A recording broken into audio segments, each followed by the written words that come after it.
glass shatters first. Not the champagne flute in Amara Okoro's hand, that stays perfectly still, crystal stem catching the Lego city lights through floor-to-ceiling windows. No, it's the sound of David's fist connecting with the marble wall behind her that fills their penthouse. White dust exploding across his $5,000 suit. You think I don't see it? David's voice cracks, spit flying. His eyes, those same eyes that looked at her with love 6 months ago, are fever bright with paranoia. The way Femi looks at you? The way you laugh at his jokes in board meetings? Amara's free hand moves instinctively to her stomach. 6 months pregnant. Their daughter, Elara, they'd chosen the name last week, kicks against her palm like she knows something terrible is about to happen. David, please. Her voice stays steady even as her heart hammers. Femi is a colleague. This is insane. Insane? The word explodes from him. He moves fast, too fast for a man who drank half a bottle of scotch, and his hand catches her shoulder. Not hard. Not yet. But Amara feels the promise of violence in his grip, the barely leashed fury trembling through his fingers.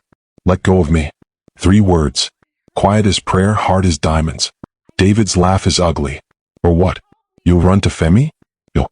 The slap happens so fast Amara doesn't process it until her cheek is burning, until the champagne glass is falling, until she's stumbling backward and her hip connects with the edge of their granite kitchen island and, bang, white-hot, tearing pain that rips through her abdomen like a knife. Amara gasps, doubles over. Her hands fly to her stomach where Elara was kicking just seconds ago. Where there's nothing now. Nothing but terrible, screaming silence. Oh God. David's voice changes instantly, terror replacing rage. Amara, I didn't.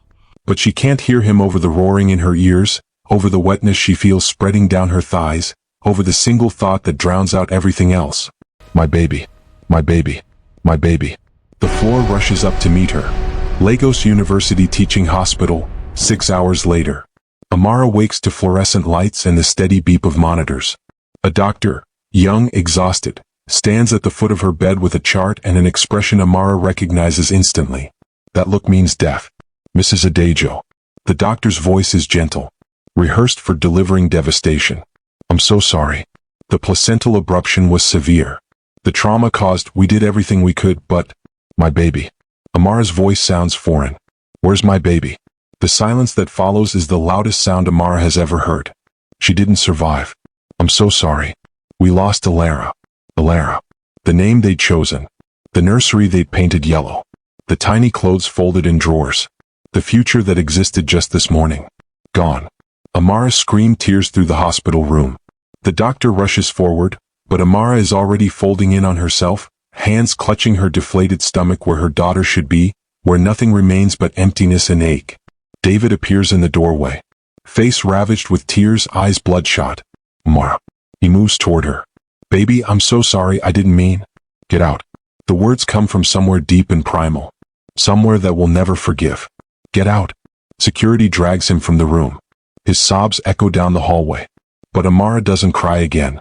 She lies perfectly still, staring at the ceiling, and feels something cold crystallize in her chest where her heart used to be. Grief is useless. Revenge is architecture. 72 hours later, the penthouse. Amara stands at the floor-to-ceiling windows, the same windows that reflected the falling champagne glass, and watches Legos spread beneath her like a chessboard. She hasn't cried since the hospital. Hasn't spoken to David except through lawyers. Hasn't touched the nursery door. Her phone buzzes. A known number. I heard about your loss. I can help. Yawanda. Yawanda Okonkwo. The name whispers through Lagos legal circles like a ghost story. The fixer.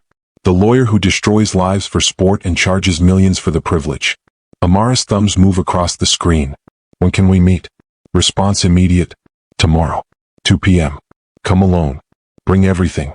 Amara turns from the window and walks to David's study. His laptop sits on the mahogany desk. She knows the password, knows everything about this man who killed their daughter. She types, Elara 2025. The screen unlocks. What Amara finds in the next 3 hours changes everything. Financial files buried in encrypted folders. Shell companies with David's name hidden in incorporation documents. Contracts awarded to businesses he secretly owns. Overpriced, fraudulent, illegal. 200 million naira. Maybe more. Stolen from Aura Properties. From her company, the one she founded, the one her name is on as majority stakeholder. He's been stealing from her.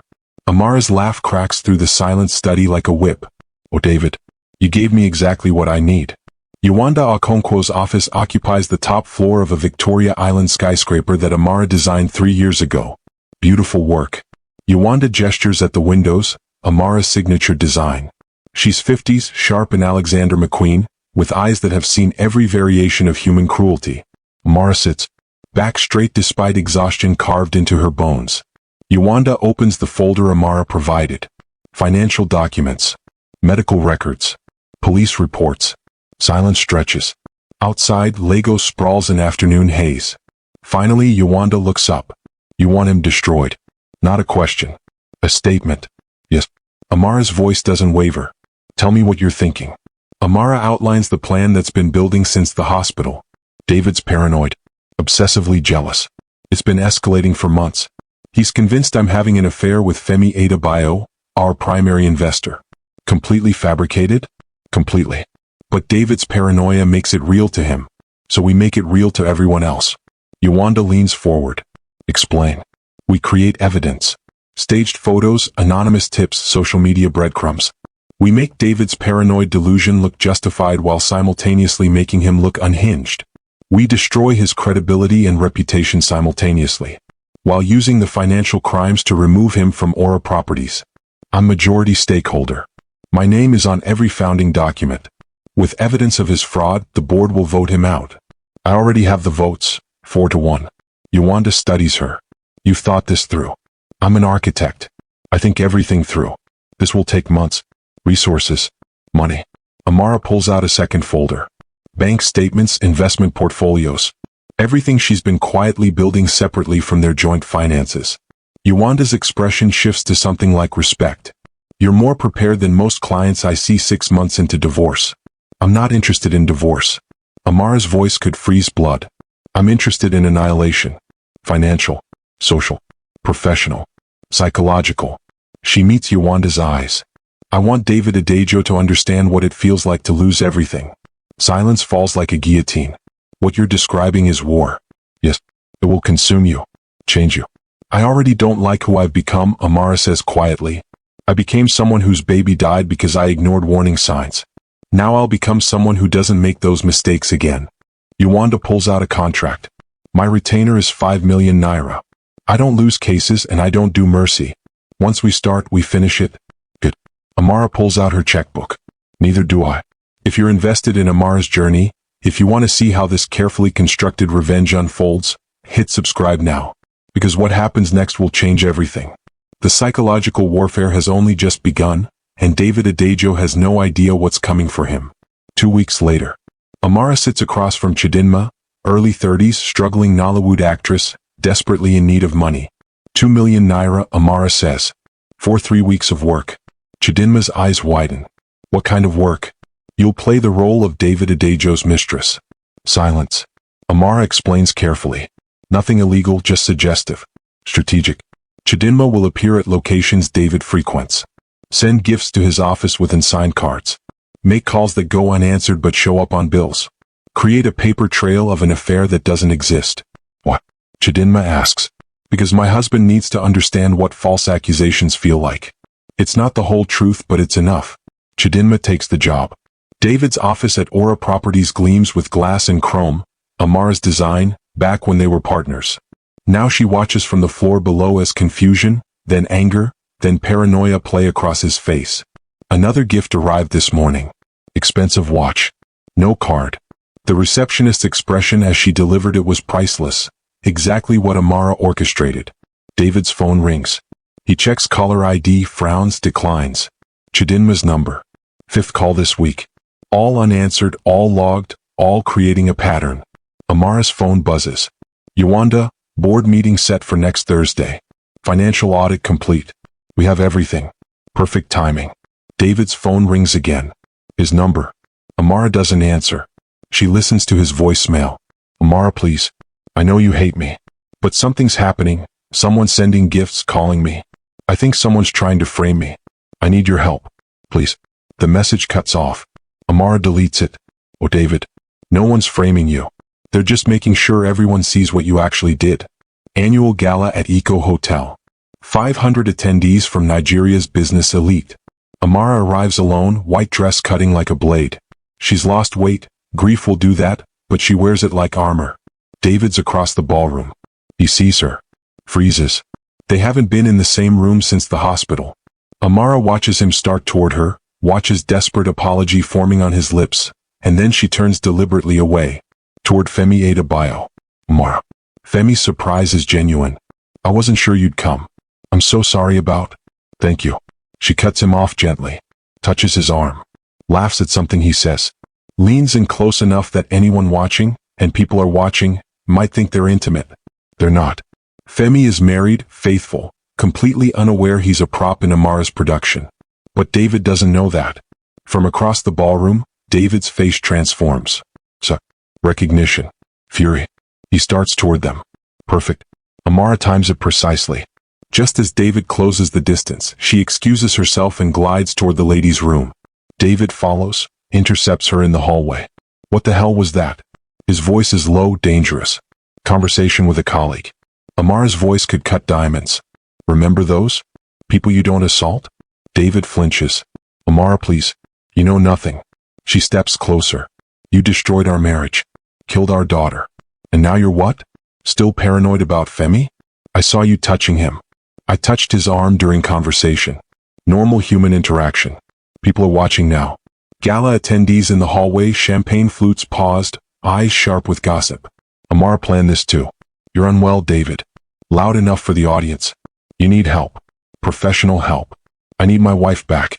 Your wife died in that hospital room. Amara's voice doesn't waver. Along with your daughter. She walks away. Leaves him standing surrounded by Lagos's elite, looking exactly like what he is. Unhinged, desperate, broken. Aura Properties emergency board meeting convenes at 2 p.m. Amara sits at the head of the table, her rightful place as majority stakeholder. The position David usually occupies. David sits 3 chairs down. His suit is immaculate but his eyes are wild. Thank you for gathering. Amara's voice fills the room. I've called this meeting to address serious financial irregularities discovered during a recent internal audit. David's head snaps up. What audit? I didn't authorize. As majority stakeholder, I don't need your authorization. Amara's smile is surgical. Yawanda, please present the findings. Yawanda rises. She's brought a presentation. Charts. Bank statements. Corporate filings. Shell companies. Money trails leading to David's private accounts. 217 million naira. Stolen. Embezzled. Fraud. Over 3 years, Yawanda's voice is clinical. Mr. Adejo established 5 shell companies. These companies received contracts from Aura Properties at 30 to 40% above market rate. The excess funds were transferred to offshore accounts in Mr. Adejo's name. Silence crashes through the room. David's face drains. No. We have documentation. Yawanda clicks to the next slide. Bank transfers. Signed contracts. Including communications between Mr. Adejo and shell company representatives, his university friends, paid to serve as front men. Femi Adebayo speaks. This is embezzlement. Yes, Amara confirms. Criminal embezzlement. But I'm offering an alternative. David resigns immediately. Surrenders all company shares and assets. Leaves Aura Properties completely. In exchange, we don't prosecute. Amara, please. David's voice breaks. This is our company. What we built together.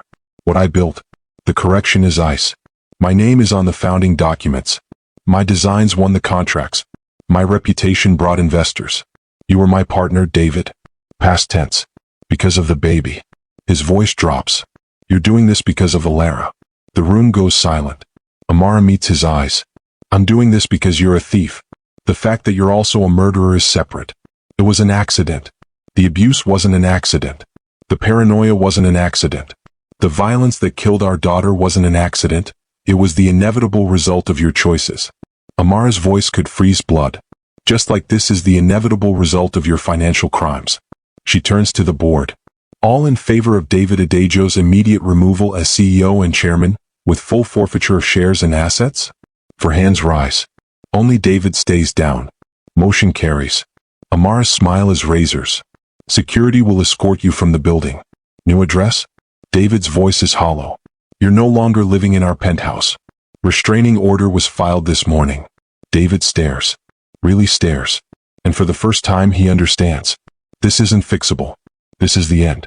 You planned this, he whispers. All of it. The gifts, the calls. I just made sure everyone saw what I was living with. Amara stands. Your crimes were real. I just chose the timing. Security appears. David doesn't resist. Just stands slowly, moves toward the door like a man walking to execution. At the threshold he turns. I loved you. You killed me, Amara replies. Along with our daughter. This is just making it official. The door closes. What happens next will devastate you. Hit subscribe so you don't miss part 2. Because removing David from the company was only the beginning. The complete destruction Amara has planned will strip away everything he has left. 1 week later. David's new apartment in Ikeja, 40 minutes from Victoria Island, smells like mildew and desperation. He sits on a mattress on the floor and scrolls through his phone. Messages from former colleagues, friends, business associates. All declining meetings. All suddenly unavailable. Yesterday his country club revoked his membership. Financial irregularities and reputation concerns. This morning his favorite restaurant claimed they were fully booked. He watched through the window as they seated 3 other parties. The isolation is calculated. Professional. Completely deniable. His phone rings. Unknown number. Hello. Mr. Adejo? I'm calling from Zenith Bank regarding your accounts. Ice floods David's veins. What about them? I'm afraid we've frozen your corporate and personal accounts pending investigation into fraudulent activity. What? You can't. We can, sir. We received documentation from Aura Properties' legal team. The accounts will remain frozen until the investigation concludes. The line goes dead. David stares at his phone. At the apartment with its peeling paint and broken AC. At the life that's collapsed in 3 weeks. His phone buzzes. Text from unknown number. An address in Apapa Warehouse District. If you want answers, come alone. Tonight. 9 p.m. David should ignore it. Should know it's a trap. But desperation makes people stupid. He goes. The warehouse is abandoned. Concrete floors, broken windows, the smell of rust and rain. David steps inside. Footsteps echo. Hello. Light floods from the far end. A single bulb swinging. Amara stands beneath it. She's wearing white, a dress the color of grief, of purity, of endings. Her face is calm. Beautiful. Terrifying. You came, she says. What is this? David's voice cracks. Amara, please. I've lost everything. The company, the money, my home. Good. One word. Sharp as a blade. Good. David's laugh is broken. I'm living in squalor. I can't get meetings. My accounts are frozen. People won't even look at me. Now you know how it feels. Silence. How it feels. David whispers. To lose everything. Amara steps forward. To have the thing you love most ripped away. To be helpless. Bleeding. Broken. I said I'm sorry. Sorry doesn't bring Elara back. Amara's voice is steel wrapped in ice. Sorry doesn't erase 6 months of psychological abuse. Sorry doesn't undo the violence that killed our daughter. It was an accident. It was murder. The words explode through the warehouse. Echo off concrete walls. Amara's composure cracks. Just for a moment. Just long enough for David to see the rage beneath the ice. You murdered our daughter, she says quietly. With your paranoia. Your jealousy. Your fist. And you expected what? Forgiveness? Understanding? I expected. David's voice breaks. I expected my wife. Your wife is dead. I'm what's left. Amara's smile is terrible. And what's left wants you to understand what you took from me. I understand. You don't. Amara pulls something from her pocket. A small wooden elephant. The one David bought her when they found out about the pregnancy.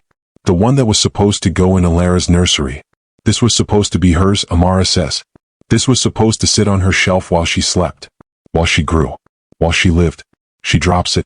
The elephant shatters on concrete. That's what you did to our family, David. You shattered it. So I shattered yours. David falls to his knees. Sobs racking his body. Please, he whispers. Please, Amara. I'll do anything. I'll get help.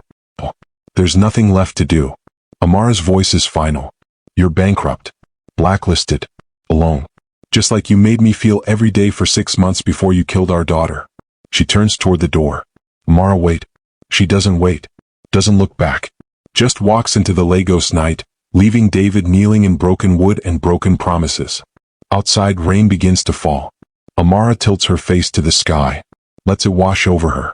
For the first time since the hospital, she cries. Not for David. Not for their marriage. For Elara. For the daughter she never got to hold. For the future that died on a hospital bed 6 weeks ago. She cries until there's nothing left. And then she straightens her spine, wipes her face, and walks toward her car. Tomorrow she has a meeting with Aura Properties' new investors. Next week, groundbreaking on the Victoria Island luxury complex. Her design, her vision, her legacy. David took her daughter. But Amara took everything else. And in the architecture of revenge, sometimes that has to be enough. Amara Okoro went on to become one of Lagos's most successful architects, building a real estate empire worth over 3 billion naira. David Adejo declared bankruptcy 6 months later. His current whereabouts are unknown. Elara Adejo, 2025 to 2025. Gone but never forgotten.